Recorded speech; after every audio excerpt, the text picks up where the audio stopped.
News top 9 ಗೆ ಸ್ವಾಗತ. ನಾನು ವಿಸ್ಮಿತಾ ಬೆಳ್ಳಿಯಪ್ಪ. ಬೆಂಗಳೂರಿನಲ್ಲಿ ಪಂಚಮಸಾಲಿ ಪವರ್ ತೋರಿಸಿದ ಹೇಗೆ? 2A ಮೀಸಲಾತಿಗೆ ರಣಕಹಳಿ ಹೇಗಿತ್ತು? ಸರ್ಕಾರಕ್ಕೆ ನಾಯಕರು ಕೊಟ್ಟ ವಾರ್ನಿಂಗ್ ಏನು? ನಾಳೆಯಿಂದ ಹೇಗಿರಲಿದೆ ಹೋರಾಟದ ಕಿಚ್ಚು? ಸಿಎಂ ಬಿಎಸ್ವೈ ದಿಢೀರ್ ಸುದ್ದಿಗೋಷ್ಠಿ ಕರೆದಿದ್ದೇಕೆ? ಪ್ರಧಾನಿ ಮೋದಿ ವಿರುದ್ಧ ಸಿದ್ದು ಗುಡುಗಿದ್ದು ಹೇಗಿತ್ತು? ರಾಜಧಾನಿಯಲ್ಲಿ ಪಂಚಮಸಾಲಿ ಮೀಸಲಾತಿ ಕಿಚ್ಚು ಧಗಧಗಿಸಿದ ಹೇಗೆ? ಸರ್ಕಾರಕ್ಕೆ ಶ್ರೀಗಳು ಕೊಟ್ಟ ಡೆಡ್ಲೈನ್ ಏನು? ಸುದ್ದಿಗೋಷ್ಠಿಯಲ್ಲಿ ಮೀಸಲಾತಿ ಬಗ್ಗೆ ಘೋಷಿಸ್ತಾರಾ ಸಿಎಂ? ಇದೆಲ್ಲವನ್ನ ನೋಡೋಣ ಪಂಚಮಸಾಲಿ ಪವರ್ ನ್ಯೂಸ್ ಟಾಪ್ 9 ನಲ್ಲಿ.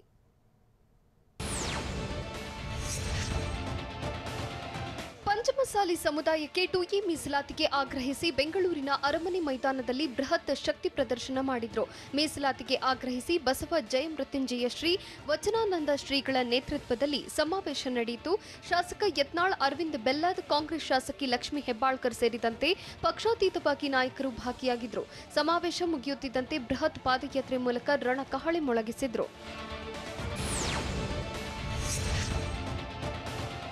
ರಾಜಧಾನಿ ಬೆಂಗಳೂರಿನಲ್ಲಿ ಪಂಚಮಸಾಲಿಗೆ 2A ಮೀಸಲಾತಿಗೆ ಆಗ್ರಹಿಸಿ ಹೋರಾಟದ ಕಿಚ್ಚು ಧಗಧಗಿಸಿದೆ. ಇತ್ತ ಸಿಎಂ ಬಿಎಸ್ವೈ ಕೆಲವೇ ಕ್ಷಣಗಳಲ್ಲಿ ಸುದ್ದಿಗೋಷ್ಠಿ ನಡೆಸಲಿದ್ದಾರೆ. ಸಿಎಂ ಗೃಹ ಕಚೇರಿ ಕೃಷ್ಣಾದಲ್ಲಿ ಮಹತ್ವದ ಸುದ್ದಿಗೋಷ್ಠಿ ನಡೆಯಲಿದೆ. ಪಂಚಮಸಾಲಿಗರ 2A ಮೀಸಲಾತಿ ಹೋರಾಟ ಸಂಬಂಧ ಸಿಎಂ ಬಿಎಸ್ವೈ ಉತ್ತರ ಕೊಡ್ತಾರಾ ಅನ್ನೋ ಭಾರೀ ಕುತೂಹಲ ಮೂಡಿಸಿದೆ. ಪಂಚಮಸಾಲಿ ಸಮುದಾಯಕ್ಕೆ 2A ಮೀಸಲಾತಿಗೆ ಆಗ್ರಹಿಸಿ ಹೋರಾಟ ಭುಗಿಲೆದ್ದಿದೆ. ಮೌರ್ಯ ಸರ್ಕಲ್ನ ಗಾಂಧಿ ಪ್ರತಿಮೆ ಎದುರು ಮಾರ್ಚ್ 4ರವರೆಗೆ ಧರಣಿ ಸತ್ಯಾಗ್ರಹವನ್ನ ನಡೆಸುತ್ತೇವೆ ಅಂತ ಜಯಮೃತ್ಯುಂಜಯ ಶ್ರೀಗಳು ಹೇಳಿದ್ರು. ಫ್ರೀಡಂ ಪಾರ್ಕ್ನಲ್ಲಿ ಪ್ರತಿಭಟನೆಯನ್ನ ನಡೆಸಲ್ಲ. ಪ್ರತಿದಿನ ಬೆಳಗ್ಗೆ 9 ಗಂಟೆಯಿಂದ ಸಂಜೆ 6 ಗಂಟೆವರೆಗೆ ಮೌರ್ಯ ಸರ್ಕಲ್ನಲ್ಲಿ ಧರಣಿ ನಡೆಸ್ತೀವಿ. ಮಾರ್ಚ್ 4ರ ಒಳಗೆ ರಾಜ್ಯ ಸರ್ಕಾರ ಸ್ಪಂದಿಸದಿದ್ರೆ ಮಾರ್ಚ್ 5ರಿಂದ ಅಮರಣಾಂತ ಸತ್ಯಾಗ್ರಹ ನಡೆಸುತ್ತೇವೆ ಅಂತ ಶ್ರೀಗಳು ಹೇಳಿದ್ರು. ಬೆಂಗಳೂರಿನಲ್ಲಿ ಪಂಚಮಸಾಲಿ 2A ಮೀಸಲಾತಿಗೆ ಆಗ್ರಹಿಸಿ ಹೋರಾಟ ಭುಗಿಲೆದ್ದಿದೆ. ಕಾವೇರಿ ಜಂಕ್ಷನ್ ಬಳಿ ಭಾರಿ ಹೈಡ್ರಾಮಾ ನಡೆಯಿತು. ಪಾದಯಾತ್ರೆಗೆ ಪೊಲೀಸರು ತಡೆಯೊಡ್ಡಿದ್ರು. ಪಾದಯಾತ್ರಿಗಳನ್ನ ತಡೆಯೋಕೆ ರಸ್ತೆಗೆ ಅಡ್ಡಲಾಗಿ ಪೊಲೀಸರು ಬ್ಯಾರಿಕೇಡ್ ಹಾಕಿದ್ರು. ರೊಚ್ಚಿಗೆದ್ದ ಪಾದಯಾತ್ರಿಗಳು ಬ್ಯಾರಿಕೇಡ್ಗಳನ್ನ ತಳ್ಳಿ ಮುನ್ನುಗ್ಗಿದ್ರು. ಈ ವೇಳೆ ಎಲ್ಲರನ್ನ ನಿಯಂತ್ರಿಸಲು ಪೊಲೀಸರು ಹರಸಾಹಸ ಪಟ್ರು. ಪಂಚಮಸಾಲಿ ಸಮಾಜಕ್ಕೆ 2A ಮೀಸಲಾತಿಗಾಗಿ ವಿಧಾನಸೌಧದ ಎದುರು ಮಾರ್ಚ್ 4ರವರೆಗೆ ಧರಣಿಗೆ ತೀರ್ಮಾನ ಮಾಡಿದ್ರು. ವಿಧಾನಸೌಧ ಎದುರು ಧರಣಿ ಕೈಬಿಡುವಂತೆ ಸಮಾವೇಶ ಸ್ಥಳಕ್ಕೆ ಬಂದು ಬೆಂಗಳೂರು ನಗರ ಪೊಲೀಸ್ ಆಯುಕ್ತ ಕಮಲ್ ಪಂತ್ ಮನವಿ ಮಾಡಿದ್ರು. ಸ್ವಾಮೀಜಿಗಳು ಮುಖಂಡರು ಕಮಲ್ ಪಂತ್ ಮನವಿಯನ್ನ ತಿರಸ್ಕರಿಸಿದ್ರು. ಪೊಲೀಸರಿಂದ ಸ್ವಾಮೀಜಿಗಳ ಮನವೊಲಿಕೆ ಯತ್ನ ವಿಫಲವಾಯಿತು. ಬೆಂಗಳೂರಿನಲ್ಲಿ ಪಂಚಮಸಾಲಿ ಸಮಾಜಕ್ಕೆ 2A ಮೀಸಲಾತಿಗಾಗಿ ಹೋರಾಟ ಭುಗಿಲೆದ್ದಿದೆ. ಸಿಎಂ ಯಡಿಯೂರಪ್ಪ ಮೇಲೆ ಜನರ ವಿಶ್ವಾಸ ಹೋಗಿದೆ ಅಂತ ಸಮಾವೇಶ ಸ್ಥಳದಲ್ಲಿ ಬಿಜೆಪಿ ಶಾಸಕ ಯತ್ನಾಳ್ ಗುಡುಗಿದ್ರು. ಮೀಸಲಾತಿ ನೀಡುವಂತೆ ಫ್ರೀಡಂ ಪಾರ್ಕ್ನಲ್ಲಿ ಪ್ರತಿಭಟನೆ ಮಾಡ್ತೀವಿ. ಈವರೆಗೆ ಸಿಎಂ ಬಿಎಸ್ವೈಗೆ ಮನವಿ ಪತ್ರ ಕೊಟ್ಟು ಸಾಕಾಗಿದೆ. ಈ ಬಾರಿ ನಾವು ಮೀಸಲಾತಿ ಪಡೆದೇ ಇಲ್ಲಿಂದ ಹೋಗ್ತೇವೆ ಅಂತ ಯತ್ನಾಳ್ ಆಕ್ರೋಶವನ್ನ ಹೊರಹಾಕಿದ್ರು. ಪಂಚಮಸಾಲಿ ಸಮುದಾಯಕ್ಕೆ 2A ಮೀಸಲಾತಿ ನೀಡುವುದು ಸಿಎಂ ಬಿಎಸ್ವೈ ಪರಮಾಧಿಕಾರ ಅಂತ ವಚನಾನಂದ ಸ್ವಾಮೀಜಿ ಹೇಳಿದ್ರು. ಪಂಚಮಸಾಲಿ ಸಚಿವರು ರಾಜೀನಾಮೆ ನೀಡಲು ಸಿದ್ಧರಿದ್ದಾರೆ. ಆದರೆ ಅವರು ಈಗ ರಾಜೀನಾಮೆ ಕೊಡೋದು ಬೇಡ. ರಾಜ್ಯದ ಜನರ ಬೆಂಬಲದಿಂದ ಶಾಸಕರು ಮಂತ್ರಿಗಳಾಗಿದ್ದಾರೆ. ಪ್ರಧಾನಿ ಕೈಯಲ್ಲಿ OBC ಇದೆ, ಬಿಎಸ್ವೈ ಕೈಯಲ್ಲಿ 2A ಇದೆ ಅಂತ ವಚನಾನಂದ ಶ್ರೀಗಳು ಆಗ್ರಹಿಸಿದ್ರು.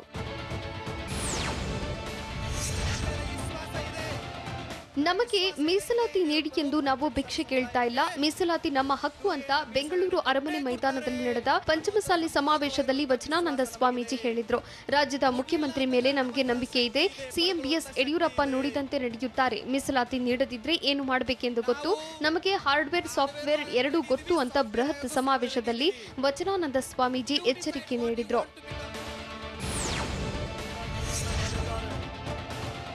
ಬೆಂಗಳೂರು ಅರಮನೆ ಮೈದಾನದಲ್ಲಿ ಪಂಚಮಸಾಲಿ ಸಮಾಜಕ್ಕೆ 2A ಮೀಸಲಾತಿಗಾಗಿ ಹೋರಾಟದ ಕಿಚ್ಚು ಹೆಚ್ಚಾಗಿತ್ತು. ಈ ಹೋರಾಟ ತಾತ್ಕಾಲಿಕವಾಗಿ ಇಲ್ಲಿಗೆ ಕೈಬಿಡಲು ರಾಜ್ಯ ಸರ್ಕಾರ ಪರವಾಗಿ ಸಚಿವ ಸಿಸಿ ಪಾಟೀಲ್ ಮನವಿ ಮಾಡಿದ್ರು. ಇದಕ್ಕೆ ತಕ್ಷಣ ವಿಜಯಾನಂದ ಕಾಶಪ್ಪನವರ್ ತಿರುಗೇಟು ನೀಡಿದ್ರು. ಯಾವುದೇ ಕಾರಣಕ್ಕೂ ಹೋರಾಟ ಮೊಟಕುಗೊಳಿಸಲ್ಲ, ವಿಧಾನಸೌಧಕ್ಕೆ ಮುತ್ತಿಗೆ ಹಾಕ್ತೇವೆ ಅಂತ ವಿಜಯಾನಂದ ಕಾಶಪ್ಪನವರ್ ಎಚ್ಚರಿಕೆಯನ್ನ ನೀಡಿದ್ರು. ಸಿಎಂ ಬಿಎಸ್ವೈಗೆ ಶ್ರೀಗಳು ಕೊಟ್ಟ ಎಚ್ಚರಿಕೆ ಏನು?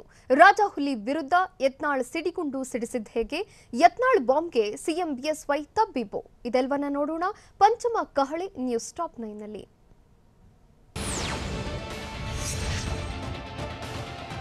ಮೀಸಲಾತಿಗೆ ಆಗ್ರಹಿಸಿ ಬೆಂಗಳೂರಿನ ಅರಮನೆ ಮೈದಾನದಲ್ಲಿ ಪಂಚಮಸಾಲಿ ಸಮುದಾಯ ರಣಕಹಳೆ ಮೊಳಗಿಸಿತ್ತು. ಸಮಾವೇಶ ಉದ್ದೇಶಿಸಿ ಬಸವಜಯ ಮೃತ್ಯುಂಜಯ ಶ್ರೀಗಳು ಮಾತನಾಡಿದ್ರು. ಮಾಜಿ ಪ್ರಧಾನಿ ದೇವೇಗೌಡರು ಅರಸು ಸಾಮಾಜಿಕ ನ್ಯಾಯ ಕೊಟ್ಟರು.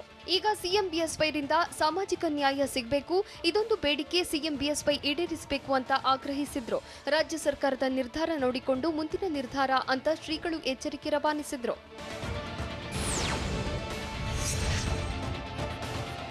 ಪಂಚಮಸಾಲಿ ಸಮುದಾಯಕ್ಕೂ ನ್ಯಾಯ ಸಿಗಬೇಕು, ಇತರೆ ಸಮುದಾಯಗಳಿಗೂ ನ್ಯಾಯ ಸಿಗಬೇಕಾಗಿದೆ ಅಂತ ಸಮಾವೇಶದಲ್ಲಿ ಬಸವಜಯ ಮೃತ್ಯುಂಜಯ ಶ್ರೀಗಳು ಹೇಳಿದ್ರು. ಪಂಚಮಸಾಲಿಗರು ಒಗ್ಗಟ್ಟಾಗಿ ಇರೋ ಮೂಲಕ ಪ್ರಧಾನಿ ಮೋದಿಗೆ ರವಾನಿಸಿದ್ದೇವೆ. ಸಮಾಜದ ವಿಚಾರದಲ್ಲಿ ನಾವೆಲ್ಲ ಒಂದಾಗ್ತೇವೆ, ನಾವು ರಾಣಿ ಚೆನ್ನಮ್ಮನ ಮಕ್ಕಳು ಒಗ್ಗಟ್ಟಾಗಿದ್ದೇವೆ ಎಂದು ಸಾಬೀತು ಮಾಡಿದ್ದೇವೆ ಅಂತ ಶ್ರೀಗಳು ಹೇಳಿದ್ರು. ವಿಜಯಾನಂದ ಕಾಶಪ್ಪನವರ ಪಂಚಮಸಾಲಿಗರ ಬಲಗೈ ಬಂಟ, ನಮ್ಮ ಪರವಾಗಿ ಸಚಿವ ಸಂಪುಟದಲ್ಲಿ ಸಚಿವರು ದನಿ ಎತ್ತಿದ್ದಾರೆ ಅಂತ ಪಂಚಮಸಾಲಿ ಸಮಾವೇಶದಲ್ಲಿ ಬಸವಜಯ ಮೃತ್ಯುಂಜಯ ಶ್ರೀಗಳು ಹೇಳಿದ್ರು. ಅಲ್ಲದೆ ಸಚಿವರಾದ ಸಿಸಿ ಪಾಟೀಲ್, ನಿರಾಣಿಗೆ ಅಭಿನಂದನೆ ಸಲ್ಲಿಸುತ್ತೇನೆ. ಹೋರಾಟಕ್ಕೆ ಕೊಪ್ಪಳ ಪಂಚಮಸಾಲಿಗರ ಕೊಡುಗೆ ಹೆಚ್ಚಿದೆ. ಅಲ್ಲದೆ ಸಮುದಾಯಗಳು ಅವರದೇ ಆದ ಹವಾ ಕ್ರಿಯೇಟ್ ಮಾಡಿದ್ರು. ನಾವು ಕೂಡ ನಮ್ಮ ಪ್ರಾಬಲ್ಯವನ್ನ ತೋರಿಸುತ್ತಿದ್ದೇವೆ ಅಂತ ಶ್ರೀಗಳು ಹೇಳಿದ್ರು.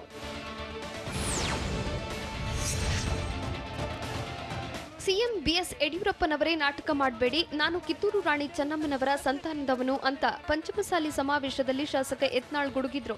ನಾನು ಇಷ್ಟೇ ಹೇಳ್ತಿದ್ದೇನೆ, ನಮಗೆ ಮೀಸಲಾತಿ ನೀಡಬೇಕು, ಅಧಿವೇಶನ ಮುಗಿಯೋದ್ರೊಳಗೆ ಮೀಸಲಾತಿ ನೀಡಬೇಕು. ಯಾವುದೇ ಸಮುದಾಯದ ವಿರುದ್ಧವಾಗಿಲ್ಲ, ನೀವು ಯಾವುದೇ ಶಿಫಾರಸು ಮಾಡಬೇಕಾದ ಅಗತ್ಯವಿಲ್ಲ, ಎಲ್ಲ ನಿಮ್ಮ ಕೈಯಲ್ಲಿದೆ. ಆದರೆ ಸಿಎಂ ಬಿಎಸ್ವೈಗೆ ಮನಸ್ಸಿಲ್ಲ. ಈ ಹೋರಾಟ ನೋಡಿ ಗಡಗಡ ಎಂದು ಕೈ ನಡುಗ್ತಿದೆ ಅಂತ ಕಿಡಿಕಾರಿದ್ರು. ಇವರ ನಾಟಕ ಕಂಪನಿಯ ಬಗ್ಗೆ ನನಗೆ ಎಲ್ಲ ಗೊತ್ತಿದೆ, ನನಗೆ ಯಾವ ನೋಟಿಸ್ ಕೊಟ್ಟರು ಅಂಜುವ ಮಗ ಅಲ್ಲ ಅಂತ ಪಂಚಮಸಾಲಿ ಸಮಾವೇಶದಲ್ಲಿ ಶಾಸಕ ಬಸವನಗೌಡ ಯತ್ನಾಳ್ ಗುಡುಗಿದ್ರು. ಸಮುದಾಯದಲ್ಲಿ ಯಾರು ಕೂಡ ಅಂಜುವ ಅವಶ್ಯಕತೆ ಇಲ್ಲ, ನಾವು ಮೀಸಲಾತಿಯನ್ನ ತೆಗೆದುಕೊಂಡು ಹೋಗಲೇಬೇಕು. ಭಾಷಣಕ್ಕೆ ಅಡ್ಡಿ ಮಾಡಬೇಡಿ ಎಂದು ಹನುಮಂತ ವರ್ಣನನ್ನು ಬೇಡಿಕೊಂಡಿದ್ದೆ, ಮಳೆ ನಿಂತೋಯ್ತು. ನಾನು ಮಂತ್ರಿ ಆಗ್ಬೇಕಿಲ್ಲ, ನಾನು ಮಂತ್ರಿ ಅಪ್ಪ ಇದ್ದೇನೆ ಅಂತ ಯತ್ನಾಳ್ ಆಕ್ರೋಶ ಹೊರಹಾಕಿದ್ರು.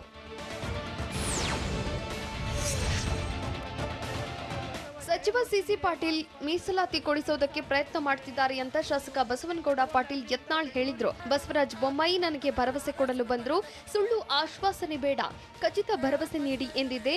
ನಾವು ನಿಮ್ಮ ಮಕ್ಕಳು ಮೊಮ್ಮಕ್ಕಳ ಸಲುವಾಗಿ ಇಲ್ಲ, ಸಮುದಾಯದ ಮಕ್ಕಳು ಮೊಮ್ಮಕ್ಕಳ ಪರವಾಗಿದ್ದೇವೆ. ವೀರಶೈವ ಲಿಂಗಾಯತರು ಹೋರಾಟಕ್ಕೆ ಬಂದಿದ್ದಾರೆ, ಯಾರ ಬಗ್ಗೆಯೂ ಹಗುರವಾಗಿ ಮಾತನಾಡೋದು ಬೇಡ. ಹಾಲು ಮತಸ್ಥರಿಗೆ ಎಸ್ಟಿ ಮೀಸಲಾತಿ ನೀಡಬೇಕು, ಎಸ್ಟಿಗೆ ಹೋಗಲಿ, ನಾವು 2Aಗೆ ಹೋಗೋಣ ಅಂತ ಯತ್ನಾಳ್ ಆಗ್ರಹಿಸಿದ್ರು.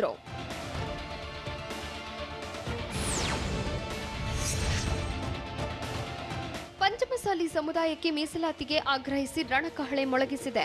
ಬೆಂಗಳೂರಿನ ಅರಮನೆ ಮೈದಾನದಲ್ಲಿ ನಡೆದ ಸಮಾವೇಶದಲ್ಲಿ ಶಾಸಕ ಬಸವನಗೌಡ ಪಾಟೀಲ್ ಯತ್ನಾಳ್ ಸರ್ಕಾರಕ್ಕೆ ಎಚ್ಚರಿಕೆ ನೀಡಿದ್ರು. ನನಗೆ ಯಾವುದೇ ಮೀಸಲಾತಿ ಬೇಕಾಗಿಲ್ಲ, ನಿಮ್ಮ ಸಲುವಾಗಿ ನಾನು ಇಲ್ಲಿಗೆ ಬಂದಿದ್ದೇನೆ. ಮಾರ್ಚ್ 4ರವರೆಗೆ ನಾವು ಹೋರಾಟವನ್ನ ಮಾಡೋಣ. ಅವತ್ತು ಸಿಎಂ ಯಡಿಯೂರಪ್ಪ ಉತ್ತರ ನೀಡಲೇಬೇಕು, ನಾಟಕ ಮಾಡಿದ್ರೆ ಸಚಿವರು ರಾಜೀನಾಮೆ ನೀಡಬೇಕು ಅಂತ ಯತ್ನಾಳ್ ರೋಷಾಗ್ನಿ ಹೊರಹಾಕಿದ್ರು.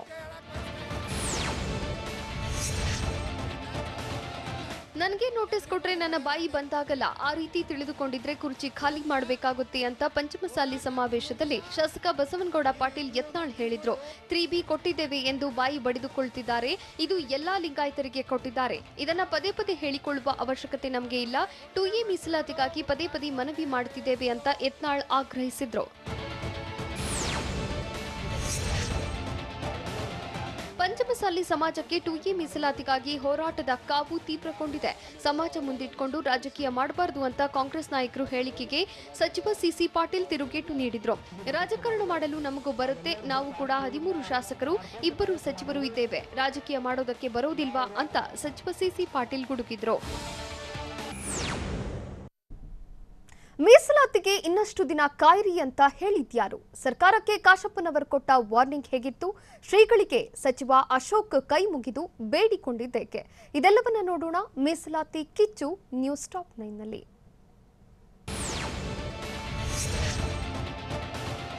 ಮೀಸಲಾತಿಗೆ ರಾಜ್ಯ ಸರ್ಕಾರದಿಂದ ಮುದ್ರೆ ಬೀಳೋದಿಲ್ಲ ಅಂತ ಬೆಂಗಳೂರಿನಲ್ಲಿ ಸಚಿವ ಸಿಸಿ ಪಾಟೀಲ್ ಹೇಳಿದ್ರು.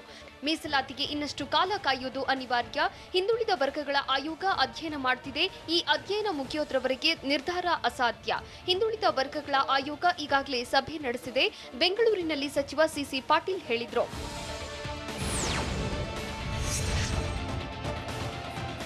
ಪಂಚಮಸಾಲಿ ಸಮುದಾಯಕ್ಕೆ 2A ಮೀಸಲಾತಿಗೆ ಆಗ್ರಹಿಸಿ ಬೆಂಗಳೂರಿನ ಅರಮನೆ ಮೈದಾನದಲ್ಲಿ ಶಕ್ತಿ ಪ್ರದರ್ಶನ ಮಾಡಿದ್ರು. ಪಂಚಮಸಾಲಿ ಸಮುದಾಯದವರು ಇನ್ನಷ್ಟು ದಿನ ತಾಳ್ಮೆಯಿಂದ ಇರಬೇಕು. ಮೀಸಲಾತಿಗಾಗಿ ಸರ್ಕಾರಕ್ಕೆ ಸ್ವಲ್ಪ ಸಮಯ ನೀಡಬೇಕು. ಗಡುವಿನೊಂದಿಗೆ ಮೀಸಲಾತಿ ನೀಡೋದು ಕಷ್ಟವಾಗುತ್ತೆ. 70 ವರ್ಷದಿಂದ ಮೀಸಲಾತಿಗೆ ಕಾದಿದ್ದೇವೆ ಅಂತ ಬೆಂಗಳೂರಿನಲ್ಲಿ ಸಚಿವ ಮುರುಗೇಶ್ ನಿರಾಣಿ ಹೇಳಿದ್ರು. ನಮಗೆ 3B ಕೊಟ್ಟ ಧೀಮಂತ ನಾಯಕರು ಯಡಿಯೂರಪ್ಪ. ಹೀಗಾಗಿ ನಾವು ಈಗ 2A ಮೀಸಲಾತಿಯನ್ನ ಕೇಳ್ತಿದ್ದೇವೆ ಅಂತ ಪಂಚಮಸಾಲಿ ಸಮಾವೇಶದಲ್ಲಿ ಸಚಿವ ಸಿಸಿ ಪಾಟೀಲ್ ಹೇಳಿದ್ರು. 2A ಮೀಸಲಾತಿಗಾಗಿ ಹೋರಾಟ ಹಿನ್ನೆಲೆ ಹಿಂದುಳಿದ ವರ್ಗಗಳ ಆಯೋಗಕ್ಕೆ ಪರಿಶೀಲನೆ ಮಾಡಿ ವರದಿ ನೀಡಲು ಸಿಎಂ ಬಿಎಸ್ವೈ ಶಿಫಾರಸು ಮಾಡಿದ್ದಾರೆ. ಹೇಗೆಂದ್ರೆ ಹಾಗೆ ಮೀಸಲಾತಿ ನೀಡೋದಕ್ಕೆ ಬರುವುದಿಲ್ಲ, ಕೋರ್ಟ್ಗೆ ಹೋದ್ರೆ ಸ್ಟೇ ತರ್ತಾರೆ. ಹೀಗಾಗಿ ಅಧ್ಯಯನ ನಡೆಸಿ ಮೀಸಲಾತಿ ನೀಡಬೇಕಾಗುತ್ತೆ ಅಂತ ಸಚಿವ ಸಿಸಿ ಪಾಟೀಲ್ ಹೇಳಿದ್ರು. ಪಂಚಮಸಾಲಿ ಸಮುದಾಯಕ್ಕೆ 2A ಮೀಸಲಾತಿಗಾಗಿ ಬೆಂಗಳೂರಿನ ಅರಮನೆ ಮೈದಾನದಲ್ಲಿ ಬೃಹತ್ ಸಮಾವೇಶವನ್ನ ಕೈಗೊಂಡಿದ್ರು. ಪಂಚಮಸಾಲಿಯವರು ಗುರಿ ಇಟ್ರೆ ಯಾವುದು ತಪ್ಪಲ್ಲ. ಮಳೆ ಬರಲಿ ಏನೇ ಬರಲಿ ಯಾರು ಅಲ್ಲಿಂದ ಕದಲಬೇಡಿ. ಪಂಚಮಸಾಲಿ ಸಮುದಾಯಕ್ಕೆ ನ್ಯಾಯ ಸಿಗಲೇಬೇಕು. ನಮ್ಮ ಹೋರಾಟದ ಬಗ್ಗೆ ಸರ್ಕಾರಕ್ಕೆ ತಿಳಿಯಬೇಕು. ಸುವರ್ಣಸೌಧದ ಮುಂದೆ ಉಪವಾಸ ಸತ್ಯಾಗ್ರಹ ಮಾಡಿದ್ರು.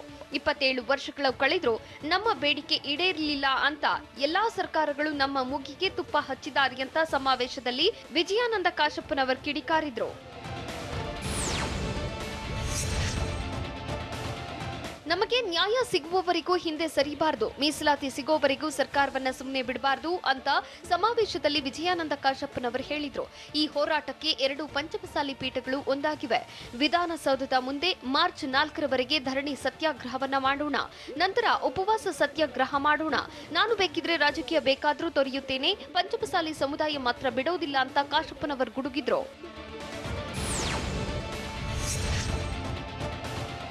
ಪಂಚಮಸಾಲಿ ಸಮುದಾಯಕ್ಕೆ 2A ಮೀಸಲಾತಿಗೆ ಆಗ್ರಹಿಸಿ ಬೃಹತ್ ಸಮಾವೇಶ ಕೈಗೊಂಡಿದ್ರು. ಅಖಿಲ ಭಾರತ ಲಿಂಗಾಯತ ಪಂಚಮಸಾಲಿ ಮಹಾಸಭಾದ ರಾಷ್ಟ್ರೀಯ ಅಧ್ಯಕ್ಷರಾಗಿ ವಿಜಯಾನಂದ ಕಾಶಪ್ಪನವರ ಹೆಸರು ಘೋಷಣೆ ಮಾಡಲಾಯಿತು. ಸಮಾವೇಶದಲ್ಲಿ ಅಧಿಕೃತವಾಗಿ ಕಾಶಪ್ಪನವರ ಹೆಸರನ್ನು ಬಸವಜಯ ಮೃತ್ಯುಂಜಯ ಸ್ವಾಮೀಜಿಯವರು ಘೋಷಿಸಿದ್ರು. ಬಾವುಟ ನೀಡುವ ಮೂಲಕ ಒಂದೇ ವೇದಿಕೆಯಲ್ಲಿ ಶಕ್ತಿ ಪ್ರದರ್ಶನ ಮಾಡಿದ್ರು. ಸಚಿವ ನಿರಾಣಿ ಶುಭ ಸಂದೇಶವನ್ನ ಕೊಡುವ ನಂಬಿಕೆ ಇದೆ. ನಮಗೆ ಯಾರ ಭಿಕ್ಷೆಯೂ ಬೇಡ, ಆಶ್ವಾಸನೆಗಳು ಬೇಡ ಅಂತ ಪಂಚಮಸಾಲಿ ಸಮುದಾಯದ ಸಮಾವೇಶದಲ್ಲಿ ಶಾಸಕಿ ಲಕ್ಷ್ಮಿ ಹೆಬ್ಬಾಳ್ಕರ್ ಹೇಳಿದ್ರು. ನಮ್ಮ ಹಕ್ಕು ನಮಗೆ ನೀಡಬೇಕು. ಸ್ವಾಮೀಜಿ ಅವರು ಕಿತ್ತೂರು ಚೆನ್ನಮ್ಮ ಅವರ ಅರಮನೆ ಹಾಳಾಗಿದೆ ಎಂದ್ರು. ರಾಣಿ ಚೆನ್ನಮ್ಮನ ಬಂಟ ರಾಯಣ್ಣ ಪ್ರಾಧಿಕಾರ ಮಾಡಿದ್ರು. ಪ್ರಾಧಿಕಾರಕ್ಕೆ ಸಿದ್ದರಾಮಯ್ಯ 250 ಕೋಟಿ ರೂಪಾಯಿ ನೀಡಿದ್ರು.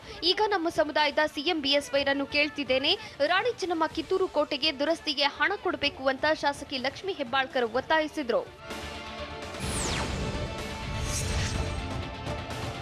ಪಂಚಮಸಾಲಿ ಸಮುದಾಯಕ್ಕೆ 2A ಮೀಸಲಾತಿ ಆಗ್ರಹಿಸಿ ಪಟ್ಟು ಹಿಡಿದಿದ್ದಾರೆ. ಯಾರು ಕೂಡ ರಾಜ್ಯ ಸರ್ಕಾರಕ್ಕೆ ಗಡುವು ನೀಡಬಾರದು ಅಂತ ಸ್ವಾಮೀಜಿಗಳಲ್ಲಿ ಸಚಿವ ಅಶೋಕ್ ಕೈಮುಗಿದು ಕೇಳಿಕೊಂಡಿದ್ದಾರೆ.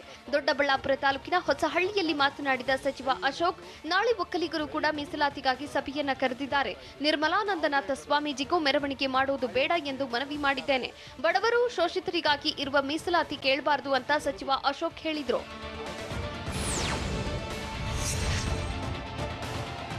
ರಾಜ್ಯದಲ್ಲಿ 80 ಲಕ್ಷ ಜನ ವೀರಶೈವ ಲಿಂಗಾಯತರಿದ್ದಾರೆ. ಮೀಸಲಾತಿ ನೀಡುವ ಸಂಬಂಧ 2008-13ರ ಅವಧಿಯಲ್ಲಿ ಉಪಸಮಿತಿ ರಚನೆಯಾಗಿತ್ತು ಅಂತ ಬೆಂಗಳೂರಿನಲ್ಲಿ ಸಚಿವ ಮುರುಗೇಶ್ ನಿರಾಣಿ ಹೇಳಿದ್ರು. ಆ ಸಮಿತಿಯಲ್ಲಿ ನಾನು ಕೂಡ ಸದಸ್ಯನಾಗಿದ್ದೆ. ಆಗ ಕಾನೂನು ತೊಡಕು ಬಂದ ಹಿನ್ನೆಲೆ ಆಗಲಿಲ್ಲ. ಪಂಚಮಸಾಲಿ ಸಮುದಾಯಕ್ಕೆ ಮೀಸಲಾತಿ ನೀಡಲಾಗಿಲ್ಲ. ಆಗಲೇ 2A ಮೀಸಲಾತಿಗಾಗಿ ಬೇಡಿಕೆ ಇಡಲಾಗಿತ್ತು ಅಂತ ಬೆಂಗಳೂರಿನಲ್ಲಿ ಸಚಿವ ಮುರುಗೇಶ್ ನಿರಾಣಿ ಹೇಳಿದ್ರು. ಸಮಾವೇಶದಲ್ಲಿ ಸಚಿವ ನಿರಾಣಿ ಗರಂ ಆಗಿದ್ದಕ್ಕೆ, ಶ್ರೀಗಳ ವಿರುದ್ಧ ಅಸಮಾಧಾನ ಹೊರಹಾಕಿದ್ಯಾರು, ಮೀಸಲಾತಿಗೆ ಪಂಚಮಸಾಲಿ ಶಕ್ತಿ ಪ್ರದರ್ಶನ ಮೊಳಗಿಸಿದ ಹೇಗೆ, ಇದೆಲ್ಲವನ್ನ ನೋಡೋಣ ಮೀಸಲಾತಿ ವಾರ್ ನ್ಯೂಸ್ ಟಾಪ್ 9ನಲ್ಲಿ. ಪಂಚಮಸಾಲಿ ಸಮಾಜಕ್ಕೆ 2A ಮೀಸಲಾತಿಗಾಗಿ ಬೃಹತ್ ಹೋರಾಟ ಹಿನ್ನೆಲೆಯಲ್ಲಿ ಸಿಎಂ ಬಿಎಸ್ ಯಡಿಯೂರಪ್ಪ ಮನೆ ಬಳಿ ಬಿಗಿ ಪೊಲೀಸ್ ಬಂದೋಬಸ್ತನ್ನು ಕೈಗೊಳ್ಳಲಾಗಿದೆ. ಸಿಎಂ ಬಿಎಸ್ವೈ ನಿವಾಸ ಕಾವೇರಿ ಬಳಿ ಪಂಚಮಸಾಲಿಗರು ಜಮಾವಣೆ ಸಾಧ್ಯತೆ ಹಿನ್ನೆಲೆಯಲ್ಲಿ ಬಿಗಿ ಭದ್ರತೆ ನೀಡಿದ್ರು. ಮುನ್ನೆಚ್ಚರಿಕೆ ಕ್ರಮವಾಗಿ ಡಿಸಿಪಿ ಇಶಾ ಪಂತ್ ನೇತೃತ್ವದಲ್ಲಿ ಪೊಲೀಸ್ ಬಂದೋಬಸ್ತ್ ಕೈಗೊಂಡಿದ್ರು.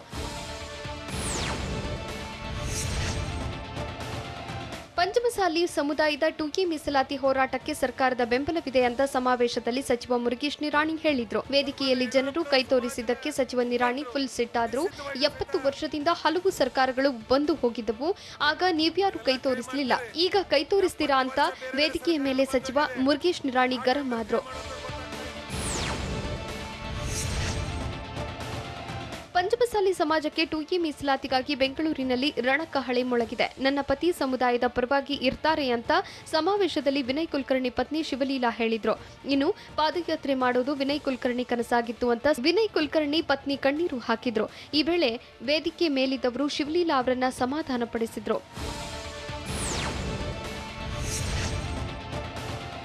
ಬೆಂಗಳೂರಿನ ಅರಮನೆ ಮೈದಾನದಲ್ಲಿ ಮೀಸಲಾತಿಗೆ ಆಗ್ರಹಿಸಿ ಪಂಚಮಸಾಲಿ ಬೃಹತ್ ಸಮಾವೇಶ ನಡೆಯುವುದಕ್ಕೂ ಮುನ್ನ ಸಭೆ ನಡೆಸಲಾಯಿತು. ಸಚಿವ ಸಿಸಿ ಪಾಟೀಲ್ ಸರ್ಕಾರಿ ನಿವಾಸದಲ್ಲಿ ಮಹತ್ವದ ಸಭೆ ನಡೆಯಿತು. ಸಭೆಯಲ್ಲಿ ಗೃಹ ಇಲಾಖೆ ಸಚಿವ ಬಸವರಾಜ ಬೊಮ್ಮಾಯಿ, ಸಚಿವರು, ಶಾಸಕರು, ಸಮುದಾಯದ ಮುಖಂಡರು ಕೂಡ ಭಾಗಿಯಾಗಿದ್ರು. ಮೀಸಲಾತಿಗಾಗಿ ರಾಜ್ಯ ಸರ್ಕಾರದ ಮೇಲೆ ಒತ್ತಡ ಕಡಿಮೆ ಮಾಡಲು ನಾಯಕರು ಪ್ಲಾನ್ ಮಾಡಿದ್ರು. ಪಂಚಮಸಾಲಿ ಸಮುದಾಯಕ್ಕೆ 2A ಮೀಸಲಾತಿ ನೀಡಲು ಸ್ವಾಮೀಜಿ ಗಡುವು ನೀಡಿದ್ದಕ್ಕೆ ಸಚಿವರು ಅಸಮಾಧಾನವನ್ನು ಹೊರಹಾಕಿದ್ರು. ಸಚಿವ ಸಿಸಿ ಪಾಟೀಲ್ ನಿವಾಸದಲ್ಲಿ ನಡೆದ ಸಭೆಯಲ್ಲಿ ವೀರಶೈವ ಲಿಂಗಾಯತ ಸಚಿವರು, ಶಾಸಕರು ಅಸಮಾಧಾನವನ್ನು ಹೊರಹಾಕಿದ್ರು. ಹೀಗೆ ಸ್ವಾಮೀಜಿ ಸರ್ಕಾರಕ್ಕೆ ಒತ್ತಡ ಹೇರೋದು ಸರಿಯಲ್ಲ, ಸರ್ಕಾರ ಕಾನೂನು ಚೌಕಟ್ಟಿನ ಒಳಗೆ ಕೆಲಸ ಮಾಡಬೇಕು, ಸಂವಿಧಾನದ ಚೌಕಟ್ಟಿನ ಒಳಗೆ ಕೆಲಸ ಮಾಡಬೇಕಾಗುತ್ತೆ, ಸರ್ಕಾರಕ್ಕೆ ಗಡುವು ಕೊಡುವುದು ಒಳ್ಳೆಯದಲ್ಲ ಅಂತ ಬೇಸರ ವ್ಯಕ್ತಪಡಿಸಿದ್ರು. ಬೆಂಗಳೂರಿನ ಅರಮನೆ ಮೈದಾನದಲ್ಲಿ ಕೃಷ್ಣ ವಿಹಾರದಲ್ಲಿ ಪಂಚಮಸಾಲಿಯ ಬೃಹತ್ ಸಮಾವೇಶ ನಡೆಯಿತು. ಬೆಳಗ್ಗೆ 11 ಗಂಟೆಗೆ ಆರಂಭವಾದ ಸಮಾವೇಶದಲ್ಲಿ ಸುಮಾರು 10 ಲಕ್ಷಕ್ಕೂ ಹೆಚ್ಚು ಜನರು ಪಾಲ್ಗೊಂಡಿದ್ರು. ರಾಜ್ಯದ ಮೂಲೆ ಮೂಲೆಯಿಂದ ಪಂಚಮಸಾಲಿ ಸಮುದಾಯದ ಜನರು ಬಂದಿದ್ರು. ಪಂಚಮಸಾಲಿ ಬೃಹತ್ ಸಮಾವೇಶದ ಮೂಲಕ 2A ಮೀಸಲಾತಿ ನೀಡುವಂತೆ ರಣಕಹಳೆ ಮೊಳಗಿಸಿದ್ರು. ಬೆಂಗಳೂರಿನಲ್ಲಿ ಪಂಚಮಸಾಲಿ ಸಮುದಾಯದ ಪರಾಕ್ರಮ ಮೆರೆದಿದ್ರು. 2A ಮೀಸಲಾತಿಗಾಗಿ ಆಗ್ರಹಿಸಿ ಬೃಹತ್ ಶಕ್ತಿ ಪ್ರದರ್ಶನ ಮಾಡಿದ್ರು. ಅರಮನೆ ಮೈದಾನದಲ್ಲಿ ನಡೆದ ಬೃಹತ್ ಸಮಾವೇಶದಲ್ಲಿ 3 ಹಂತದಲ್ಲಿ ವೇದಿಕೆ ನಿರ್ಮಾಣ ಮಾಡಲಾಗಿತ್ತು. ಮಧ್ಯಭಾಗದಲ್ಲಿ ಗಣ್ಯರು ಸ್ವಾಮೀಜಿಗಳಿಗೆ ವ್ಯವಸ್ಥೆ ಮಾಡಿದ್ರು. ಜನರಿಗೆ ಆಸನ ವ್ಯವಸ್ಥೆ ಕಲ್ಪಿಸಿದ್ರು. ಅಲ್ಲದೆ ಸ್ಟೇಜ್ನಲ್ಲಿ 5ಕ್ಕೂ ಹೆಚ್ಚು LED ಅಳವಡಿಸಿದ್ರು. ಪಂಚಮಸಾಲಿ 2A ಮೀಸಲಾತಿಗಾಗಿ ಆಗ್ರಹಿಸಿ ಬೆಂಗಳೂರಿನಲ್ಲಿ ನಡೆದ ಬೃಹತ್ ಸಮಾವೇಶದಲ್ಲಿ 10 ಲಕ್ಷಕ್ಕೂ ಹೆಚ್ಚಿನ ಜನ ಭಾಗವಹಿಸಿದ್ರು. ಸಮಾವೇಶಕ್ಕೆ ಬಂದವರಿಗೆ ಅರಮನೆ ಮೈದಾನದಲ್ಲಿ ಉಪಹಾರ, ಊಟದ ವ್ಯವಸ್ಥೆ ಮಾಡಿದ್ರು. ನಿನ್ನೆ ಮಧ್ಯಾಹ್ನದಿಂದ ಇಂದು ಮಧ್ಯಾಹ್ನದವರೆಗೆ ಪಲಾವ್, ರೊಟ್ಟಿ, ಕಾಯಿ ಪಲ್ಯ ಹಾಗೂ ಅನ್ನ, ಸಾಂಬಾರ್, ಮಜ್ಜಿಗೆ ವಿತರಿಸಿದ್ರು. ಸಮಾವೇಶದ ಜಾಗ 4 ಬ್ಲಾಕ್ಗಳಲ್ಲಿ 200 ಒಲೆಗಳಲ್ಲಿ 800 ಬಾಣಸಿಗರು ಅಡುಗೆ ತಯಾರಿಸಿದ್ರು. ಪಂಚಮಸಾಲಿ ಸಮಾವೇಶದಲ್ಲಿ 10 ಲಕ್ಷಕ್ಕೂ ಹೆಚ್ಚಿನ ಜನರು ಭಾಗಿಯಾಗಿದ್ರು. ರಾತ್ರಿಗೆ ರಾಜ್ಯದ ನಾನಾ ಭಾಗಗಳಿಂದ ಸಮಾವೇಶಕ್ಕೆ ಜನರು ಆಗಮಿಸಿದ್ರು. ಬೈಕ್, ಕಾರಿನಲ್ಲಿ ಬಂದವರಿಗೆ ತ್ರಿಪುರವಾಸಿನಿ ಮೈದಾನದಲ್ಲಿ ಪಾರ್ಕಿಂಗ್ ವ್ಯವಸ್ಥೆ ಮಾಡಲಾಗಿತ್ತು. ವಿಐಪಿ ವಾಹನಗಳಿಗೆ ಕೃಷ್ಣ ವಿಹಾರ ಮೈದಾನದಲ್ಲಿ ಪಾರ್ಕಿಂಗ್ ವ್ಯವಸ್ಥೆ ಕಲ್ಪಿಸಿದ್ರು. ಟ್ರಾಫಿಕ್ನಲ್ಲಿ ಸಿಲುಕಿ ವಾಹನ ಸವಾರರು ಪರದಾಡಿದ್ರು.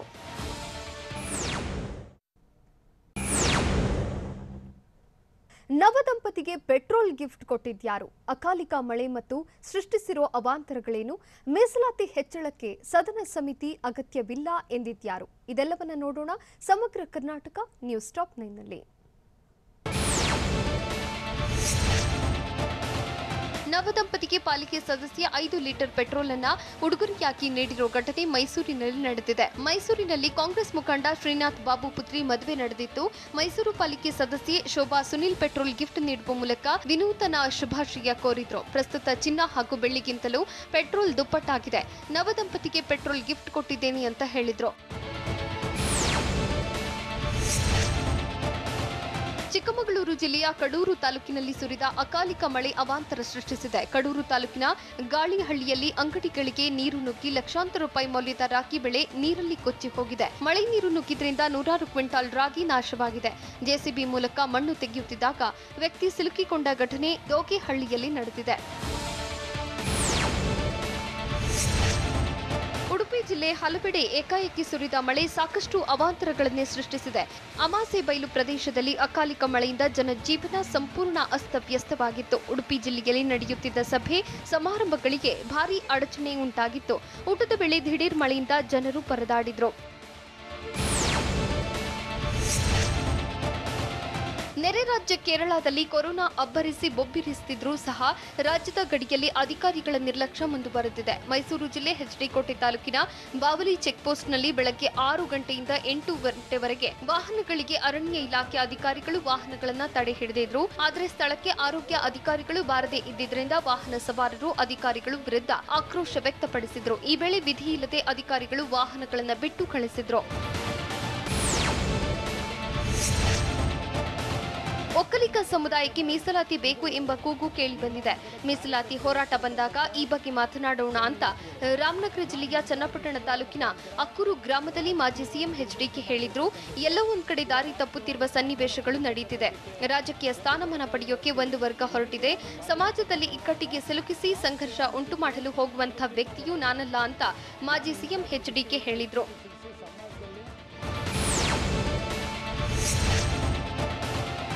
ರಾಮ ಮಂದಿರ ನಿರ್ಮಾಣಕ್ಕೆ ದೇಣಿಗೆ ಲೆಕ್ಕ ಕೇಳಿದ ವಿಚಾರಕ್ಕೆ ಸಂಬಂಧಿಸಿದಂತೆ ಎಚ್ಡಿಕೆ ಹೇಳಿಕೆಗೆ ದುರಾದೃಷ್ಟಕರ ಅಂತ ಹುಬ್ಬಳ್ಳಿಯಲ್ಲಿ ಕೇಂದ್ರ ಸಚಿವ ಪ್ರಹ್ಲಾದ್ ಜೋಶಿ ಹೇಳಿದ್ರು. 2 ಬಾರಿ ಸಿಎಂ ಆದವರು ಮಾಹಿತಿ ಪಡೆದು ಹೇಳಿಕೆ ಕೊಡ್ಲಿ, ಇದು ಸರ್ಕಾರ ರಚಿಸಿದ ಟ್ರಸ್ಟ್, ಎಲ್ಲ ಲೆಕ್ಕ ಇಟ್ಟಿರ್ತಾರೆ.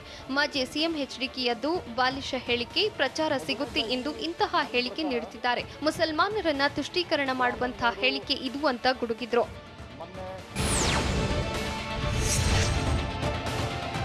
ಎಸ್ಸಿ ಎಸ್ಟಿ ಮೀಸಲಾತಿ ಹೆಚ್ಚಳಕ್ಕೆ ಸದನ ಸಮಿತಿ ಅಗತ್ಯವಿಲ್ಲ ಅಂತ ದಾವಣಗೆರೆಯಲ್ಲಿ ನ್ಯಾಯಮೂರ್ತಿ ನಾಗಮೋಹನ್ ದಾಸ್ ಸ್ಪಷ್ಟಪಡಿಸಿದ್ರು. ಬಾಬಾ ಬುಡನ್ಗಿರಿಯಂತಹ ವಿಚಾರಕ್ಕೆ ಸದನ ಸಮಿತಿ ಅಗತ್ಯ. ಸರ್ಕಾರ ಆದೇಶದ ಮೂಲಕ ಎಸ್ಟಿಗೆ 3% ಮೀಸಲಾತಿ ಹೆಚ್ಚಿಸಬಹುದು, ಎಸ್ಸಿಗೆ 15% ಮೀಸಲಾತಿ ಹೆಚ್ಚಿಸಬಹುದು. ಅದಕ್ಕೆ ಈಗಾಗಲೇ ಎಲ್ಲ ಅಧ್ಯಯನ ಮಾಡಿ ಕೊಡಲಾಗಿದೆ ಅಂತ ದಾವಣಗೆರೆಯಲ್ಲಿ ನ್ಯಾಯಮೂರ್ತಿ ನಾಗಮೋಹನ್ ದಾಸ್ ಹೇಳಿದ್ರು.